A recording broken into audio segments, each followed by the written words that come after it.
Yo, yo, yo, how's everybody doing again? We're back again on a Tuesday for a Friday Smackdown review. Also, going to review Backlash, nothing in depth, especially since now, I've said this before. I said this the last pay per view that they did in another country.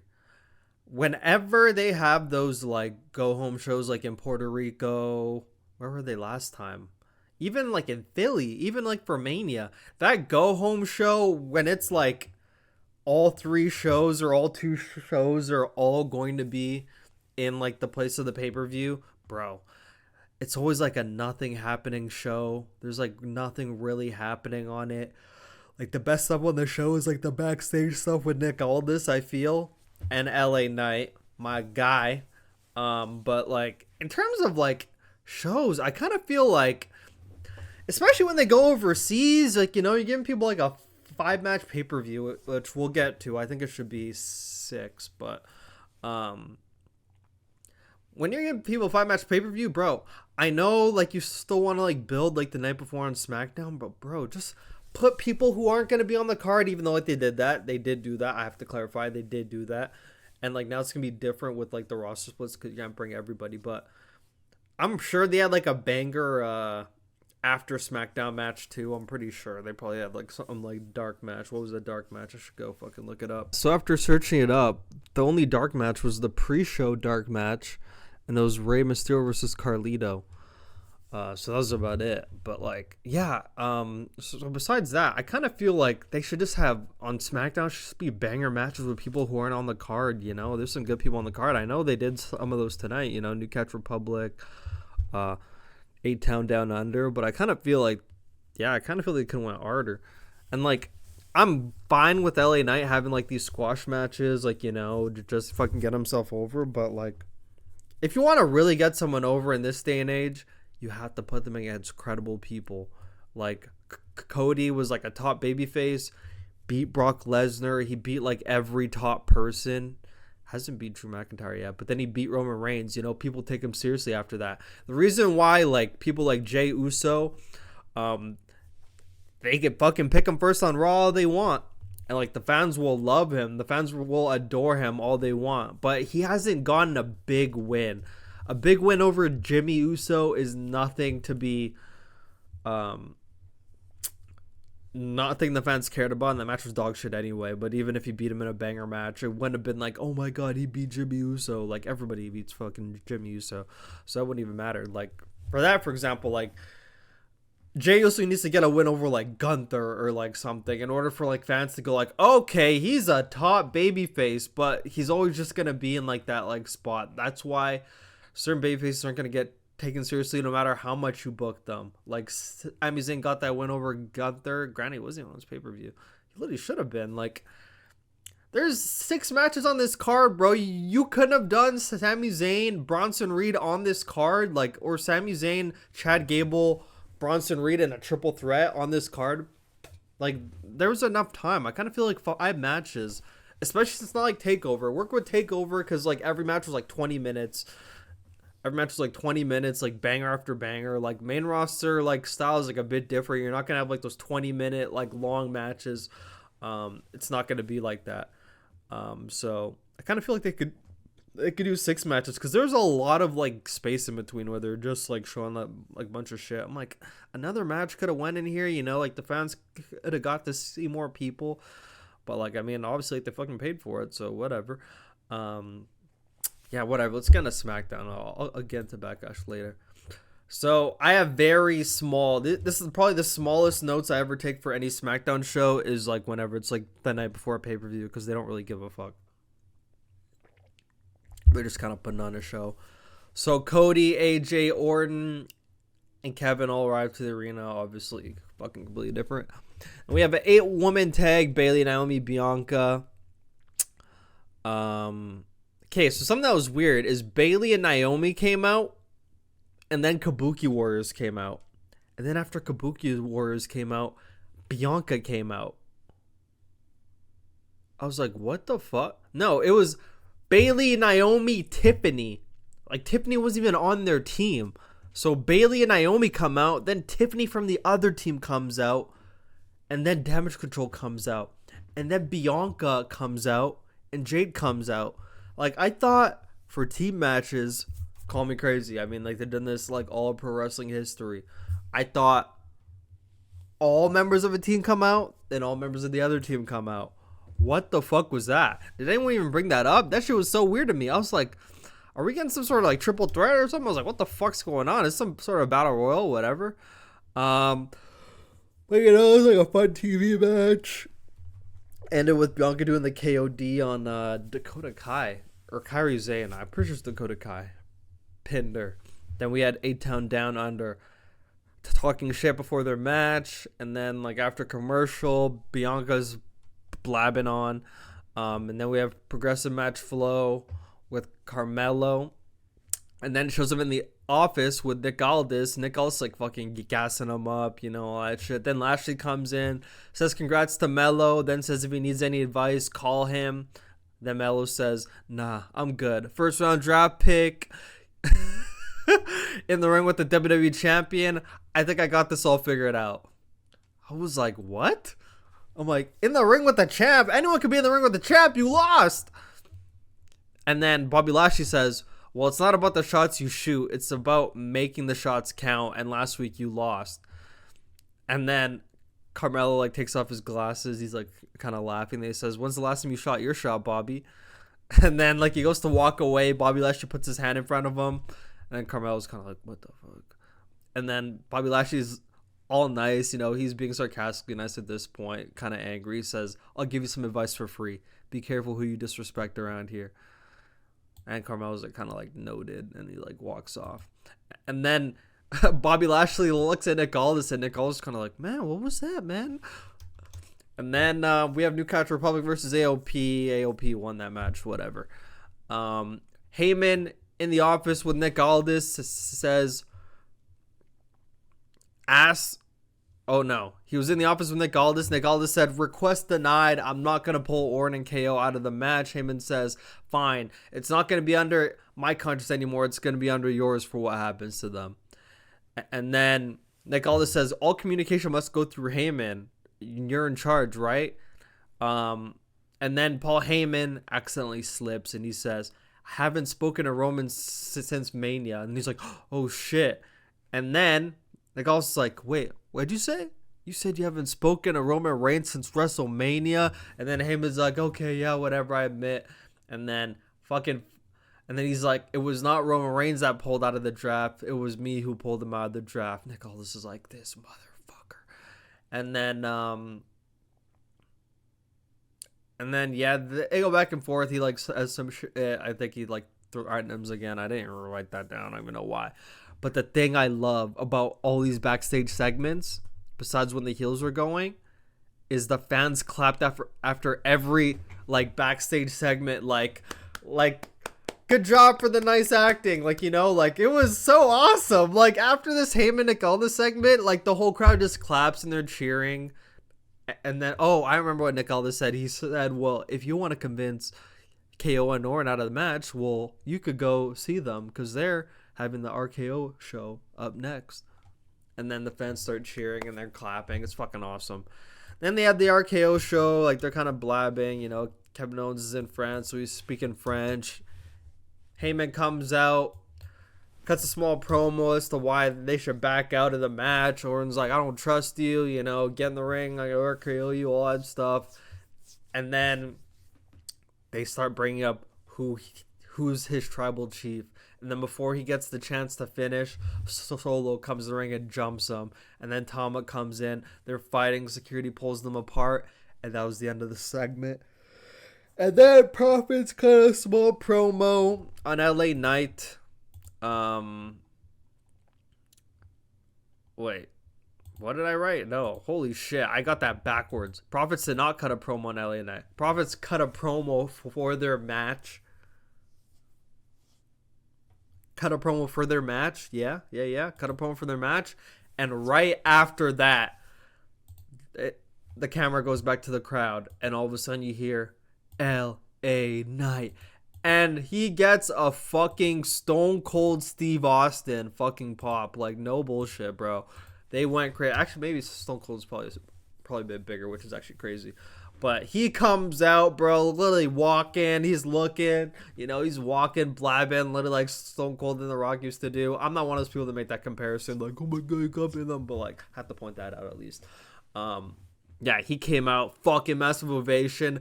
I hate how they went to commercial before it showed him fucking finish when he's on the top rope inside the ring doing the LA Knight, yeah. Because, like, you could hear the fans, like, reciting that shit loud as fuck, and then it, like, fucking cut to the animation of his fucking graphics, and then it went to commercial. I was like, what the fuck, man? It's like 5 more seconds, man, to show that shit. So whatever. It came back from commercial. Legado del Fantasma is already coming down to the ring. LA Knight kind of beats the fuck out of him, like, basically, like, the whole match. Like, just, like, beats him, does all of his fucking greatest hits, wins the match. And I love in all these matches, it's a small thing. It doesn't mean anything, but, like, in all these matches where, like, who's gonna win, like, you can put, like, your house on it, the odds are, like, negative 0.0005, this person's gonna win. I love how they always do one false finish. Like, there's always, like, one roll-up at the end of the match, like, oh, maybe he got him. But they did that with Angel, whatever. Hits him with the BFT, pins him. And then Santos gets on the mic. He's like, all you do is blab. All you do is talk.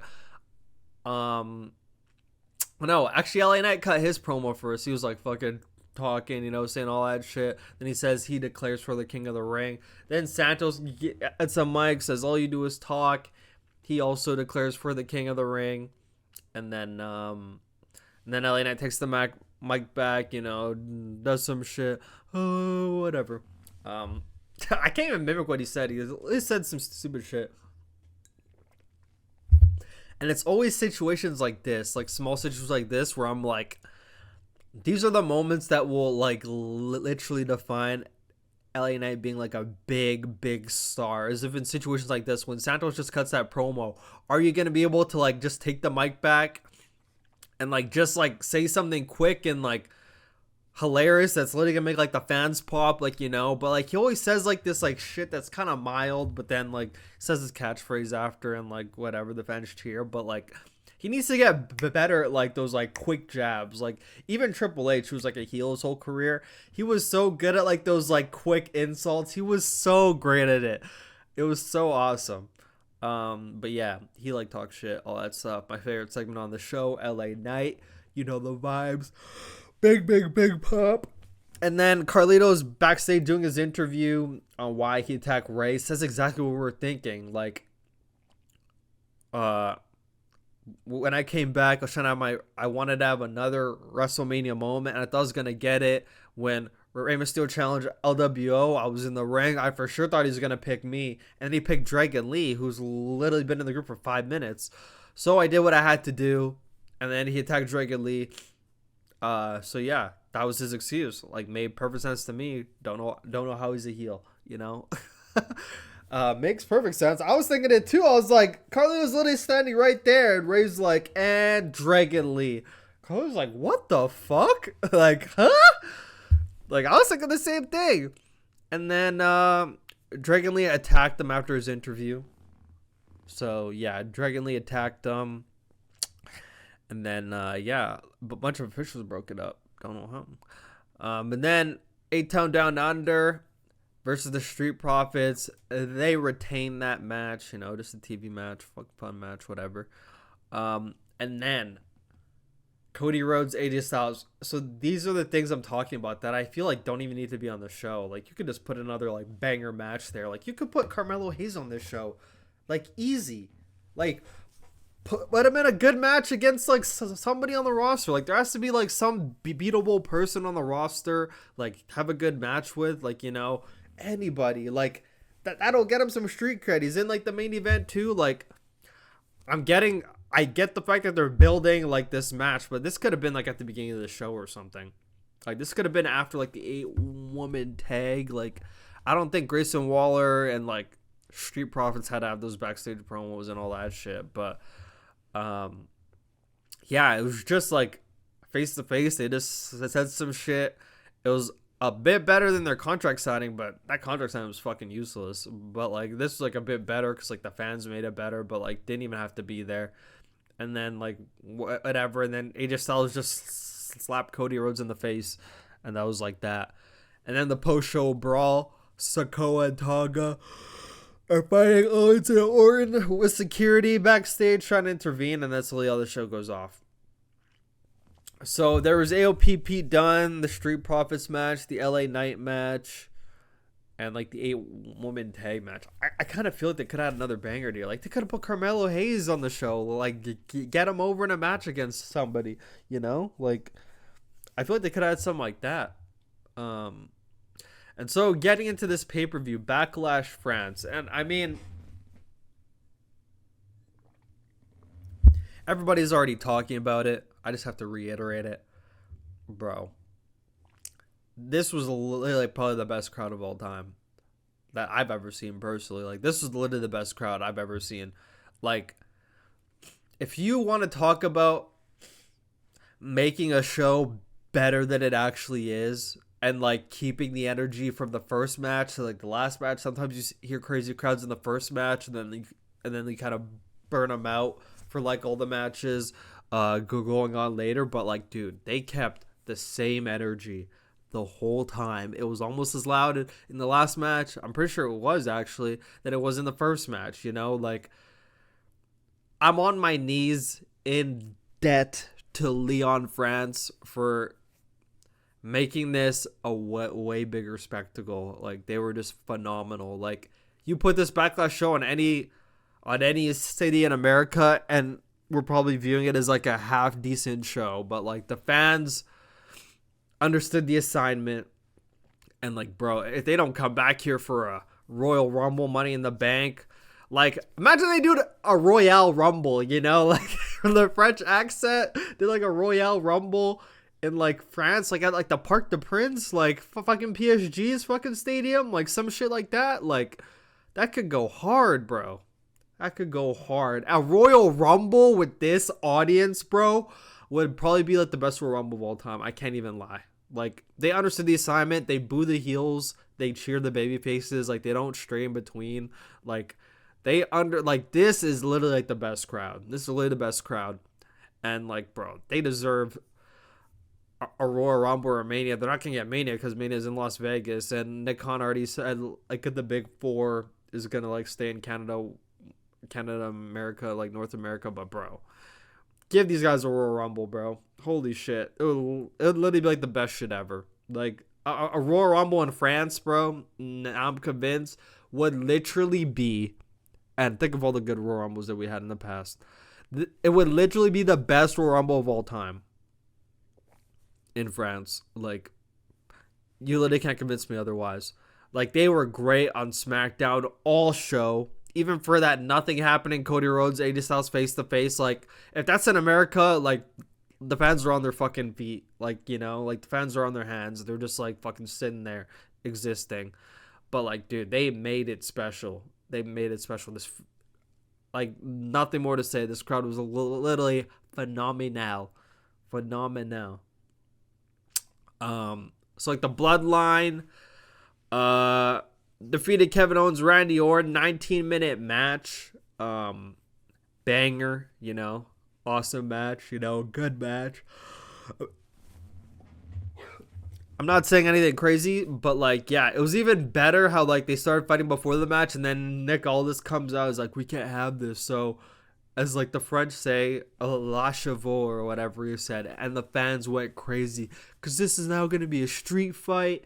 You know, the fans went crazy, like so loud for that. And then they started the match, started off hot, and it was not a match because like usually with these matches in WWE, it's like, you know, it starts off hot, then like heels get like that long dreaded heat. But like my favorite matches are like the back and forth, you know, like they could get heat, but it isn't for like super long, because like a lot of the times, bro, the heat takes so long, bro, and it's just so boring. It doesn't make me want the babyface even more unless it's done the right way.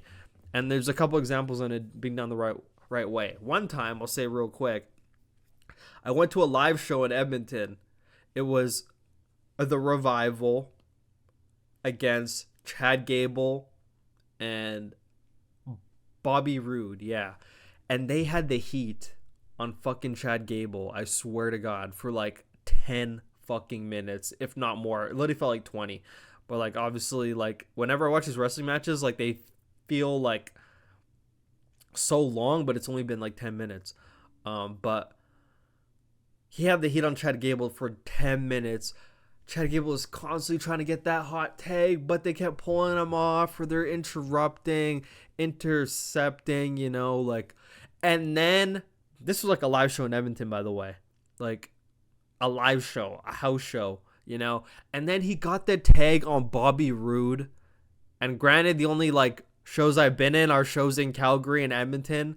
But, like, bro, he got the hot tag on Bobby Roode. And the fucking place blew the fuck up, bro. Like, blew the fuck up for this hot tag that Chad Gable got on fucking Bobby Roode to finally put him in the match, and he's making his comeback on the Revival. And at that point, I was like, that heat was so fucking great. And like, I was thinking, because like, I like to think I'm a smarter fan, I'm thinking, oh man, like this might not be good for like the crowd, like I don't know how many people here like actually like watch wrestling, like this heat's been going on for whatever so long, and then they got it. And that hot tag to Bobby Roode was it was like on the level loud of this shit like that we're watching at fucking Backlash Smackdown. Like it was loud, like Richter scale loud. For that hot tag, like my ears were ringing, bro. Like I was like, holy shit, I would like didn't even expect that shit. But yeah, so they had a match, and then Kevin Owens is about to get the pin, or is it Orton? I don't know, either or. No, it was Kevin Owens about to get the pin, and then I don't even know who the fuck interfered. Tangaloa, I think it was. So Kevin Owens was about to get the pin on Solo. Tangaloa comes from underneath the ring with a towel on his face, instantly pulls the ref out. I think he was like a bit behind on the timing because the crowd was so loud, but like he interfered and then like got distracted, whatever. They hit the spike on Kevin Owens. They won. It was a good street fight. And then Bayley, Naomi, Tiffany Stratton, triple threat match, 13 minutes. Yeah, it was just a good triple threat. Nothing more to say. The thing I like to do with Tiffany is like they're never making her look bad. They're putting her in like spots where like she only looks good. So, that's good. And then Damian Priest versus Jey Uso. A lot of people like this match. I didn't really like this match. I'm not going to lie. I just thought it was like another like Raw match. It was like kind of slow, whatever. Like they're doing their thing, but I didn't really like think much of the match. I just thought it was like a good match. Didn't think it was like great or anything. It was just like a match. It was just like a good championship match. But like I don't think people really thought Damian Priest was gonna lose, and that's like literally the story of this whole show. Is like every match was pretty predictable. Like no one expected Cody to lose. He just beat fucking Roman Reigns. He's not losing in the first pay-per-view. Bayley just won. She's not gonna lose. Damian Priest just won. Not gonna lose to Jey Uso. I think we kind of knew Bianca and Jade Cargill were literally going to win. And the Bloodline's not going to lose. Like, they literally just formed. They're wreaking havoc on SmackDown. They're not going to lose in their first match put together, So, there's that. So, Damian Priest beat Jey Uso. So, like, multiple times Jey Uso's about to get the win. JD McDonough's interfering. Damian Priest is like, what the fuck? I think Finn Balor even came out, too.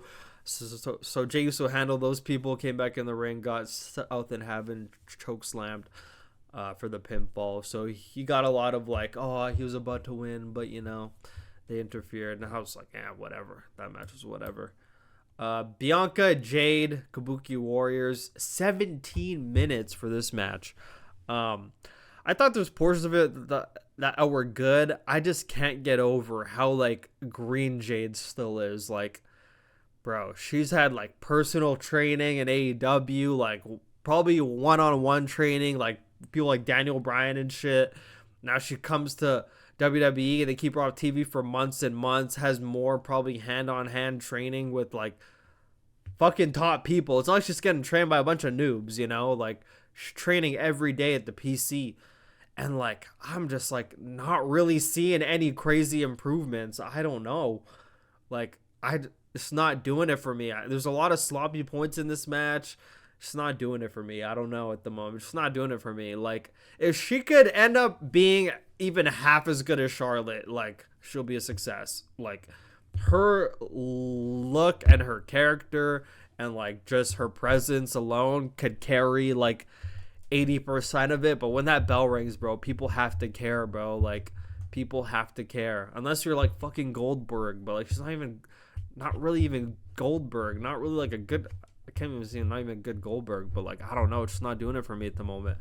But like Bianca's a shining star, I can't even lie. Like, you know, Bianca's fucking great. Kabuki Warriors are great, but like I feel like they're almost working a level down when they're in there with Jade.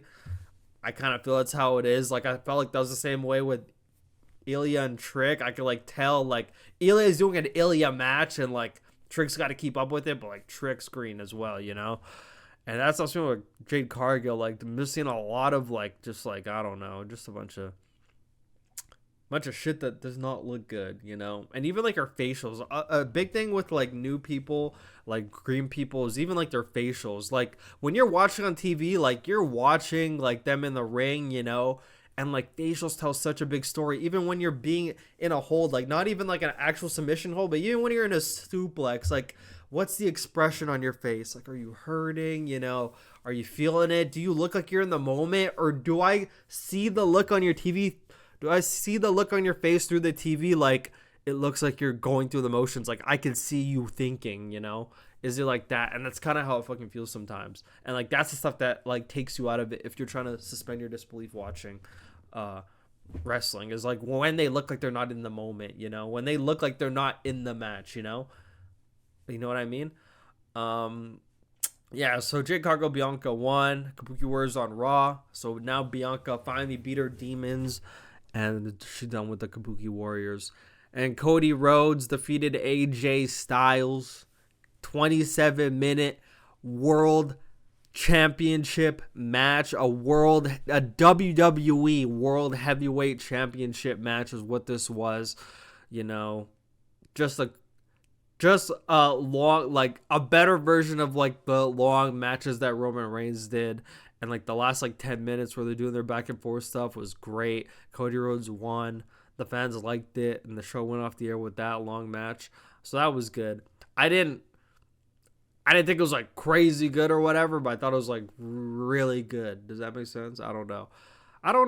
It's so funny because like a lot of the times, like I like WWE better than AEW, but I do feel like AEW, it's literally undeniable. I think everyone knows this. If like you don't know this, if you're a WWE fan and you like deny this, then you're actually fucking crazy. Because I'm a bigger WWE fan than I am a AEW fan. I like WWE production. I like the stories better. I like the vibe of WWE better. But like even I know it's like not even close. I don't even feel that AEW just has better matches. I don't like how in AEW matches like sometimes it could be a bit too indie, a lot of like no selling, when I'm like, why the fuck are they no selling that? Like people are getting tombstoned off the top rope and like they're literally up in 5 seconds. I'm like, what the fuck am I watching? Like that shit takes me out of it. But like in terms of just like wrestling in the ring, like way better. And like I could get excited about those matches, but for some reason like the WWE matches, like even like the really good matches, like aren't like, they don't leave me like, oh my god, you know, that was awesome. Like usually they're very story dependent. Like that main event with Cody Rhodes and Roman Reigns, like it was a very well wrestled match, but it was the moments that got you, you know. It's like that match wasn't like over and people were like 7-star banger, but they're like 7-star moments, you know. And that's all that matters, is the moments. We're gonna look back on that, you know. There's good matches everywhere, you know. So yeah, that's my thoughts on back to that. So that's what I was gonna talk about. I get what Triple H trying to do, like his takeover thing. Like he doesn't want to overstay his welcome. I completely respect that. Like 100%. You don't want to overstay your welcome. Like you don't want to like give people too much to the point where they're tired. But like, bro, especially in this France crowd, they could have used another match for sure. Like they could have put another banger, like some sort of triple threat. Like it got me thinking, like, what should this six match be? Should it be like an Intercontinental Championship match? Like, should they just do like a triple threat or like a fatal four-way showcase match, like with some top stars like LA Knight versus Ricochet versus Bronson, you know, like some shit like that. Just a banger, like 8-10 minute match to like fucking, you know, just for people to be like, fuck yeah, I really got to see more people want to see. They had an awesome time, like a fun, you know, party match, you know. I kind of feel like they need that on this show. Like, all these matches were predictable, you know. No complaints about the show because, like, the fans made it great. But I was just like, I feel as if it weren't for the crowd, it would be a very skippable show, I feel, honestly, in my opinion. I feel like a skippable show. But that's just my opinion. That's my opinion. But yeah. So those are my thoughts on SmackDown in France. The roster has officially locked. It's May 7th. I was an hour into watching Raw. I paused it because I was watching it like midnight. I had to go to bed at that point. I stopped it right before the Ilya Dragunov match. So I'm going to watch that match. I'm going to watch the rest of Raw tonight. And I'm going to come back here and talk about it. Because I've heard nothing but rave reviews. And like, Ilya coming to the main roster under Vince, I would have already fucking chalked it up. But under Triple H, I know he's going to treat it with some respect. Like, I'm thinking, with the way the bracket looks, actually, like, I'm thinking Ilya versus, I don't even know if like Sheamus won or not. I don't want to spoil it for myself. Anyways, I will get back to that. So yeah, guys, that's been my review on SmackDown and Backlash. We'll be back with more. You know the vibes. Bonjour, au revoir, bienvenue. I don't even know why I said bienvenue. That literally means you're welcome. À tout à l'heure. How about that? All right, toodles.